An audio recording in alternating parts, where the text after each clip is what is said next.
मजदूरी करता हूँ, मेरा घर कभी हम लोग विवाद में नहीं रहे भैया। ए बाबा कभी तुम हमको गलत जगह, मेरा एक नाम ये बाबूजी से पूछ लीजिए, हम लोग का कोई एक पैसा नहीं दर्ज। हमारा सबका कोई जाना ना अपना सम्मान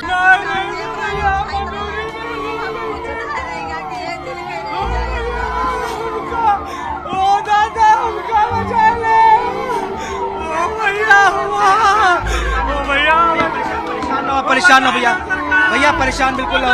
तो ये देखिए कैसे जो है एक परिवार जो है गुहार लगा रहा है।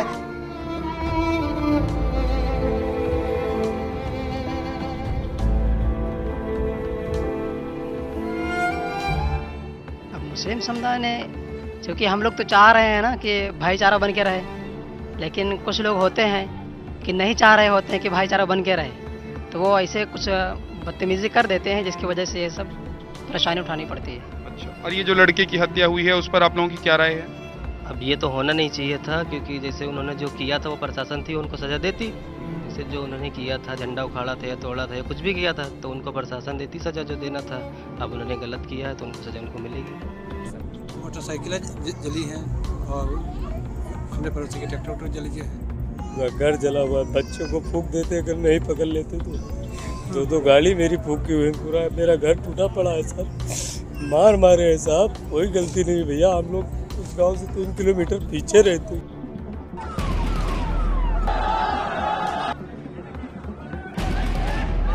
बाद में उसकी मृत्यु हो गई। बहराइच की घटना बहुत दुखद है, प्रशासन चाहता तो ये घटना कभी नहीं होती। महाराष्ट्र से लेकर उत्तर प्रदेश और छत्तीसगढ़ कानून व्यवस्था पूरी तरह से दम तोड़ चुकी है।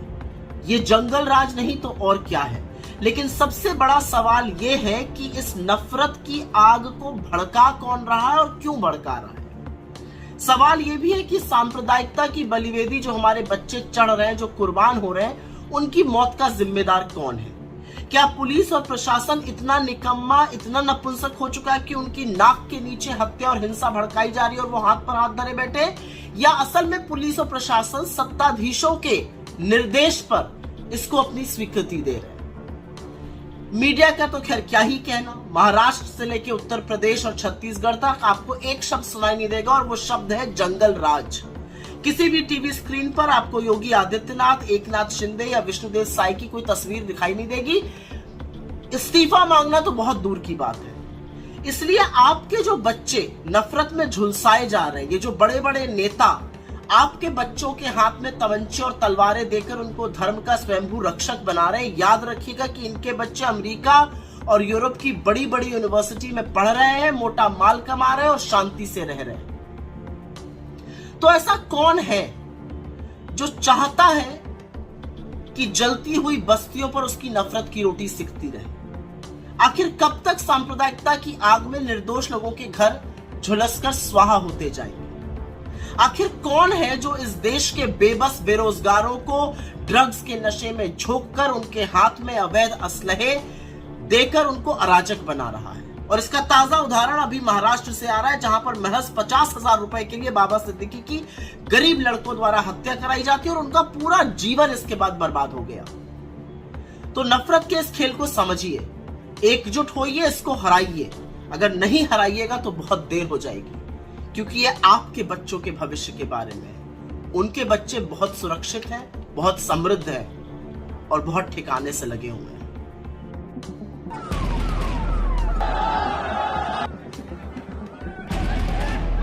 बाद में उसकी मृत्यु हो गई। बहराइच की घटना बहुत दुखद है, प्रशासन चाहता तो ये घटना कभी नहीं होती। ये तस्वीरें यूपी के बहराइच की हैं, जहां एक युवक जबरन एक मुस्लिम घर की छत पर चढ़ा, वहां लगा हरा झंडा खींचकर उतारा और फेंक दिया और फिर उसी जगह जय श्री राम के नारे लगाते हुए भगवा झंडा लहरा दिया। ये दावा हमने नहीं बल्कि समाजवादी पार्टी ने किया है। समाजवादी पार्टी ने एक वीडियो भी शेयर किया है जो सोशल मीडिया पर जमकर वायरल है। 33 सेकंड के इस वीडियो को समाजवादी पार्टी के IT सेल ने अपने ट्विटर हैंडल पर शेयर किया है, जिसमें सपा ने बीजेपी से तीखे सवाल पूछे हैं। समाजवादी पार्टी ने लिखा, बहराइच में जिस गोपाल को गोली लगी है उसका मृत्यु पूर्व वीडियो देखिए। गोपाल एक मुस्लिम घर में जबरन घुसा, वहां से हरा झंडा उतारा, फेंका और जबरन भगवा झंडा लहराया। अब इस मासूम गोपाल के मन में ये करने का जहर किसने भरा, कौन इस साजिश में शामिल है, ये समझना कठिन नहीं है। इस सब में भाजपा और भाजपा के सत्ता लोभी नेता शामिल हैं, जो अगले चुनाव तक यूपी के माहौल को दंगा फसाद में झोंककर चुनाव जीतना चाहते हैं। अंततः एक मासूम से दंगाई बने गोपाल ने भाजपाई सियासत के चक्कर में अपनी जान गंवा दी। इस ट्वीट में समाजवादी पार्टी ने बीजेपी पर तंज भी कसा और कहा, अगर इस मामले को हिंदू मुस्लिम चश्मे से देखने के बजाय भाजपाई सत्ता लोभी साजिश के एंगल से देखेंगे तभी सत्य दिखेगा। अब आपको विस्तार से बताते हैं कि आखिर पूरी खबर है क्या। दरअसल रविवार यानी 13 अक्टूबर को बहराइच के महसी इलाके के महाराजगंज में दुर्गा प्रतिमा विसर्जन के दौरान डीजे बजाने को लेकर दो समुदाय में विवाद हो गया, जिसके बाद हिंसा भड़की और फिर दोनों पक्षों के बीच पथराव, आगजनी के बाद फायरिंग भी हुई। इस घटना में 22 साल के राम गोपाल मिश्रा की मौत हो गई, जिसे लेकर बहराइच में हालात बेकाबू हो गए। बहराइच में भारी संख्या में पुलिस बल तैनात कर दिया गया। मौके पर एसपी वृंदा शुक्ला भी पहुंची। उन्होंने हालात को काबू करने की कोशिश की और कामयाब भी हुई। उन्होंने पूरे मामले को लेकर क्या कुछ कहा, पहले वो सुनिए। आज जब एक जुलूस एक मुस्लिम क्षेत्र में से एक मस्जिद के पास से निकल रहा था, वहाँ पे दोनों पक्षों के बीच में कुछ विषय को लेकर तकरार हुई, जिसमें दोनों पक्ष आमने सामने हुए। उसमें आपस में कुछ लोग उत्पात मचाने लगे, जिस घटनाक्रम में एक व्यक्ति को हिंदू पक्ष की तरफ से गोली लगी और बाद में उसकी मृत्यु हो गई। उसी के बाद एक तनाव की स्थिति उत्पन्न हुई, जिससे विभिन्न स्थानों पे जो मूर्ति विसर्जन है उसको रोक दिया गया और फिर उसका फ़ायदा उठा के कुछ शरारती तत्वों ने उपद्रव मचाने की कोशिश की। तो पुलिस द्वारा बहुत तेज़ी से अपनी कार्रवाई हरकत में लाए गए और जहाँ पे भी इस तरह का डिस्टर्बेंस हुआ है उसको हम नियंत्रण में ले आए हैं। जो महाराजगंज में घटना हुई है जिसमें एक व्यक्ति को गोली मारी गई है, उसमें 30 संदिग्ध व्यक्तियों को पुलिस द्वारा ऑलरेडी हिरासत में ले लिया गया है। उसमें मुकदमा पंजीकृत कर लिया गया है और जो मुख्य आरोपी है जो कि भाग गया है, उसकी भी लोकेशन ट्रेस हो गई है। उसको गिरफ्तार करने के लिए टीम्स को डिस्पैच कर दिया। हालांकि अगले दिन यानी सोमवार को हालात फिर बेकाबू हो गए। भीड़ सड़कों पर उतर आई और जमकर उत्पात मचाया। भीड़ ने आगजनी भी की। इस घटना पर समाजवादी पार्टी के मुखिया अखिलेश यादव का भी बयान सामने आया है। पहले तो उन्होंने यूपी सरकार पर जमकर निशाना साधा और फिर सरकार से तीखे सवाल भी पूछे। उन्होंने यूपी सरकार पर निशाना साधते हुए कहा कि बीजेपी जानबूझकर ऐसी घटनाएं होने देती है। बहराइच की घटना दुखद है। अगर प्रशासन चाहता तो ये घटना ऐसा रूप नहीं लेती। उन्होंने क्या कुछ कहा वो भी सुन लीजिए। जानबूझ करके घटना होने देती है। बहराइच की घटना बहुत दुखद है और प्रशासन अगर चाहता तो ये घटना ये रूप नहीं लेती, क्योंकि जब भी कोई प्रोसेशन निकलता है और खासकर रिलीजियस प्रोसेशन निकलता है, उसके लिए हर स्तर पे अधिकारी बैठक करते हैं और अधिकारी बैठ करके रूट तय करते हैं। क्या कारण था कि रूट ऐसा तय हुआ और क्या कारण था कि जो लाउड स्पीकर और जिस तरह की भाषा का इस्तेमाल किया जा रहा था और जानबूझ करके उस इलाके से क्यों ले जाया गया। प्रशासन चाहता तो ये घटना कभी नहीं होती। प्रशासन की वजह से आज इतनी बड़ी घटना हुई है जहां दोनों पक्ष के लोगों का बड़ा नुकसान हुआ है और बीजेपी की कोशिश रहती है कि नफरत फैले, लोगों के समाज में दूरियां बने। उसी से राजनीतिक लाभ भारतीय जनता पार्टी लेती है। वहीं इस घटना पर सीएम योगी आदित्यनाथ ने भी संज्ञान लिया है। उन्होंने कहा कि दोषियों को बख्शा नहीं जाएगा। इस घटना पर यूपी के बीजेपी चीफ भूपेंद्र सिंह चौधरी ने क्या कुछ कहा वो भी सुन लीजिए। इस प्रकार की घटनाएं होना हम सबके लिए दुखद है, लेकिन सरकार हमारी सजग है और जो भी इस घटनाक्रम के पीछे हैं, जो भी जिन दंगाइयों ने इस घटना को अंजाम दिया है, उन सबकी जांच कराई जा रही है। उन सबके खिलाफ सरकार कठोर कार्रवाई करेगी। मेरी और मेरी पार्टी की संवेदनाएं पीड़ित परिवारों के साथ है, लेकिन माननीय मुख्यमंत्री जी ने इस विषय को भी संज्ञान लिया है और वो उस पर निगाह रखे हुए हैं। सरकार जांच करा रही है और जांच में जो जो लोग दोषी पाए जाएंगे और जो भी इन दंगाइयों के संरक्षण करने वाले लोग हैं, सबके खिलाफ सरकार कार्रवाई करेगी। इस घटना के दूसरे दिन बहराइच में जमकर बवाल हुआ। उपद्रवियों ने वाहनों में आग लगा दी, शोरूम में आग लगाई और कई दुकानें भी फूंक दी। मौके पर मौजूद भीड़ को देखकर पुलिस को भी पीछे हटना पड़ गया। तनाव को देखते हुए हिंसा प्रभावित इलाके में इंटरनेट बंद कर दिया गया। भीड़ को काबू में करने के लिए बहराइच के आसपास के 6 जिलों से फोर्स और पीएससी बुलानी पड़ गई। लखनऊ से एसटीएफ चीफ और एडीजी लॉ एंड ऑर्डर भी उन्होंने आगजनी कर रही भीड़ को पहले तो रोका, लेकिन जब भीड़ नहीं मानी तो उन्होंने हाथ में पिस्टल लहराते हुए भीड़ को खदेड़ दिया।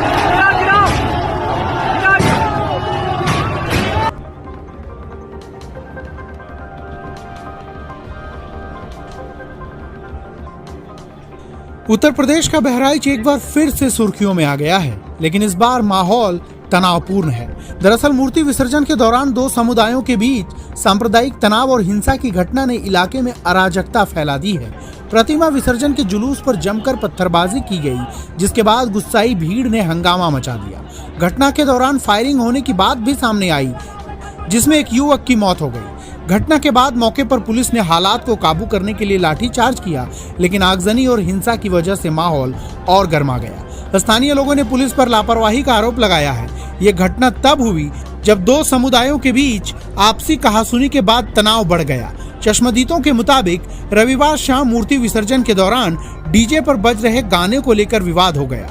दूसरे समुदाय के युवकों ने गाने का विरोध करते हुए गाली गलौज शुरू कर दी और छत से पत्थरबाजी कर दी। इस पत्थरबाजी से मां दुर्गा की प्रतिमा खंडित हो गई, जिससे तनाव बढ़ गया। आरोप है कि विवाद के दौरान एक युवक को घर के अंदर ले जाकर गोली मार दी गई, जिससे राम गोपाल मिश्रा नाम के युवक की मौत हो गई। घटना के बाद इलाके में भारी पुलिस बल तैनात किया गया है और मामले की जांच जारी है। इधर समाजवादी पार्टी ने एक वीडियो शेयर किया है और गोपाल मिश्रा पर जबरन मुस्लिम घर में घुसकर भगवा झंडा लगाने का आरोप लगाया है। वीडियो में गोपाल पहले हरा झंडा गिराता है और फिर भगवा झंडा लहराता हुआ नजर आता है। समाजवादी पार्टी के मीडिया सेल ने वीडियो शेयर करते हुए लिखा, बहराइच में जिस गोपाल को गोली लगी है उसका मृत्यु पूर्व का वीडियो देखिए।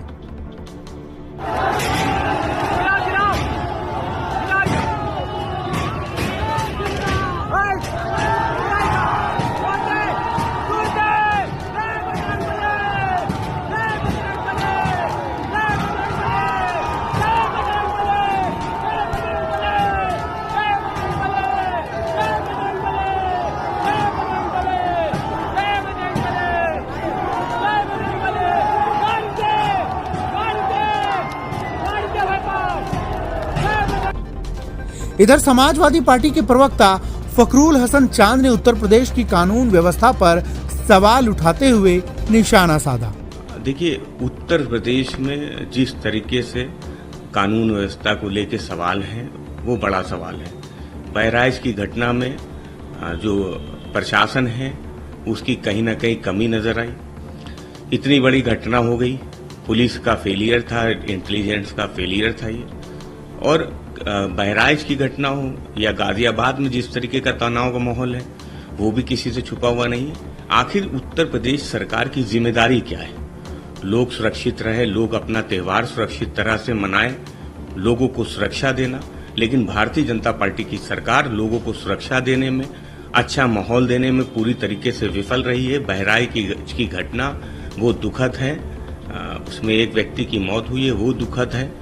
तो समाजवादी पार्टी समझती है कि उत्तर प्रदेश में लॉ एंड ऑर्डर की जो समस्या है वो बनी हुई है और भारतीय जनता पार्टी की सरकार को लॉ एंड ऑर्डर पे काम करने की जरूरत है। इधर बीजेपी विधायक शलभ मणि त्रिपाठी ने भी एक्स पर पोस्ट करते हुए लिखा, ये तब हुआ जब विसर्जन के दौरान इसी घर से अकारण मां दुर्गा प्रतिमा पर पथराव किया गया, जब चरमपंथियों ने मां दुर्गा की प्रतिमा को अपवित्र करने का प्रयास किया, जब मां भक्तों पर कातिलाना हुआ।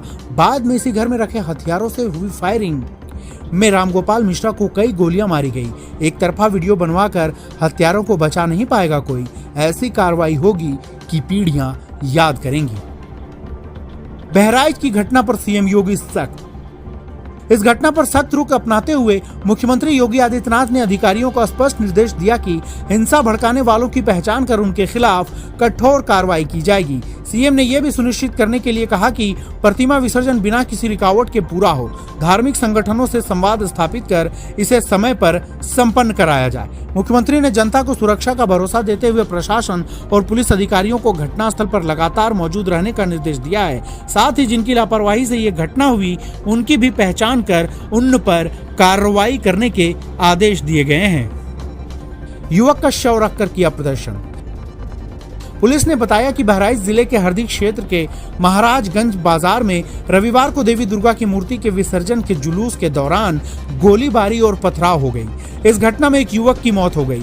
घटना के विरोध में बड़ी संख्या में लोगों ने जिला अस्पताल के बाहर युवक का शव रखकर प्रदर्शन शुरू कर दिया। जी, महसी के महाराजगंज क्षेत्र में आज जब एक जुलूस एक मुस्लिम क्षेत्र में से एक मस्जिद के पास से निकल रहा था, वहाँ पे दोनों पक्षों के बीच में कुछ विषय को लेकर तकरार हुए, जिसमें दोनों पक्ष आमने सामने हुए। उसमें आपस में कुछ लोग उत्पात मचाने लगे, जिस घटनाक्रम में एक व्यक्ति को हिंदू पक्ष की तरफ से गोली लगी और बाद में उसकी मृत्यु हो गई। उसी के बाद एक तनाव की स्थिति उत्पन्न हुई, जिससे विभिन्न स्थानों पर जो मूर्ति विसर्जन है उसको रोक दिया गया और फिर उसका फ़ायदा उठा के कुछ शरारती तत्वों ने उपद्रव मचाने की कोशिश की। तो पुलिस द्वारा बहुत तेज़ी से अपनी कार्रवाई हरकत में लाए गए और जहाँ पे भी इस तरह का डिस्टर्बेंस हुआ है उसको हम नियंत्रण में ले आए हैं और अब सभी जगह सकुशल विसर्जन जो है पुनः आरंभ हो गया है और कई स्थानों पे जल्दी समाप्त भी होने वाला है। सभी विसर्जन प्रोसेशंस के साथ में पर्याप्त पुलिस बल लगा हुआ है और जहाँ जहाँ पे भी डिस्टर्बेंस हुआ है वहाँ पे हमारे जो भी पुलिस ने रिस्पॉन्ड किया है, सभी जगह पे पुलिस द्वारा विस्तृत वीडियो रिकॉर्डिंग कराई गई है और जो उपद्रवी हैं उनकी पहचान कराई जा रही है और विसर्जन समाप्त होने के तत्काल बाद उनकी गिरफ्तारी भी आरंभ हो जाएगी। जो महाराजगंज में घटना हुई है जिसमें एक व्यक्ति को गोली मारी गई है, उसमें 30 संदिग्ध व्यक्तियों को पुलिस द्वारा ऑलरेडी हिरासत में ले लिया गया है। उसमें मुकदमा पंजीकृत कर लिया गया है और जो मुख्य आरोपी है जो कि भाग गया है उसकी भी लोकेशन ट्रेस हो गई है। उसको गिरफ्तार करने के लिए टीम्स को डिस्पैच कर दिया गया है। पूरे मामले में कितने लोगों की मृत्यु हुई, कितने लोग घायल हैं? जी, अभी एक व्यक्ति की मृत्यु हुई है और 2 लोग घायल हैं। गलती से गोली लगी या जानबूझकर मारी गई? प्रदर्शनकारियों के साथ मौजूद रामलीला कमेटी अध्यक्ष श्यामकरण टेकड़ीवाल ने रामगोपाल मिश्रा को जानबूझकर गोली मारने का आरोप लगाया है। उन्होंने कहा, मूर्ति विसर्जन हो रहा था, महसी तहसील के महाराजगंज में जुलूस पर पथराव किया गया, हिंदू संगठन से जुड़े कार्यकर्ता पर गोली चलाई गई, एक नहीं कई गोलियां लगी हैं, नाखून भी नोचे गए हैं, ऐसा लगता है कि उसे जानबूझकर मारा गया है। उन्होंने कहा, अगर अचानक गोली लगी होती तो एक ही गोली लगती, ना कि 10 गोलियां। घटना में कई कार्यकर्ता घायल हुए हैं।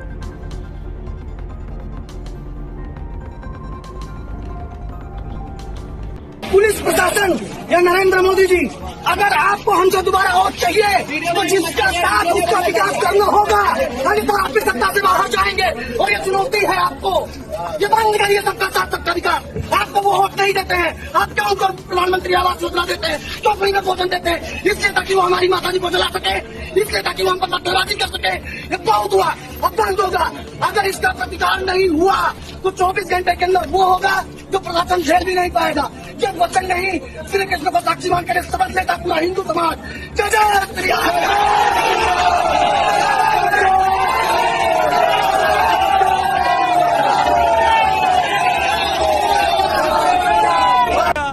मजदूरी करता हूँ, मेरा घर कभी हम लोग विवाद में नहीं रहे भैया। ए बाबा, कभी तुम हमको गलत जगह, मेरा एक नाम, ये बाबूजी से पूछ लीजिए, हम लोग का कोई एक यार नहीं दर्ज। हमारा सबका कोई जाना ना है, अपना सब मार कर ही नहीं हुआ। पुरवा के रहने वाले हैं, ये भी हमारा घर है सर, ये मुसलमान के कुल घर है और वो खान साहब के घर है सर। खान साहब का घर? हाँ, वो खान साहब का घर है, वो जो पूरा चल रहा है। हाँ सर, मुस्लिम, ये हिंदू का घर है, एक ही है हमारा घर साहब। और कितने कौन सा टोला है? एक कबरियन पुरवा बोल रहा है, महेशपुरवा तहसील की। देखिए, एक्सक्लूसिव जो हम आपको जानकारी दे रहे हैं कि यहाँ पर घरों के अंदर आग लगा दी गई है, फायर बुलाया गया है, लेकिन तोड़फोड़ का नजारा आप देखिए किस तरीके का, यहाँ पर किस तरीके की तस्वीरें निकलकर सामने आ रही हैं। ये जो घर है इसमें पूरी तरीके से देखिए अंदर से घुसकर आग लगाई गई है। ये तस्वीरें बयां करती हैं कि क्या आलम है बहराइच का, किस तरीके से हालात हैं यहाँ पर। पुलिस कंट्रोल करने की कोशिश कर रही है लगातार यहाँ पर, क्योंकि जिन घरों में आग लगाई गई है यहाँ के लोग छोड़कर चले गए हैं और लगातार वो ये कबारी टोला बोला जाता है। यहाँ पर एसडीएम और डीएम की पूरी तरीके से टीमें मुस्तैद हैं और आने की कोशिश कर रही हैं। आप देखिए कि क्या तस्वीरें हैं यहाँ पर जो बयां कर रही हैं कि हालत यहाँ के क्या हालात हैं, वो आप देखने की कोशिश करिए किस तरीके के हालात हैं। जो लोग हैं यहाँ पर वो उनके घरों में आग लगाई गई है। ये देखिए आप लोग हम लोग को कहीं करवा दीजिएगा बाबा। जी ये मेरा घर है बाबूजी, मैं अकेला घर का 14 आदमियों का मजदूरी करता हूँ भैया, मजदूरी करता हूँ। मेरा घर कभी हम लोग विवाद में नहीं रहे भैया। ए बाबा कभी तुम हमको गलत जगह, मेरा एक नाम ये बाबूजी से पूछ लीजिए, हम लोग का कोई एक परिवार नहीं दर्ज है और हम लोगों का घर पे भैया यार हमारा सबका कोई जाना ना है, अपना सब मार कर ही नहीं हुआ।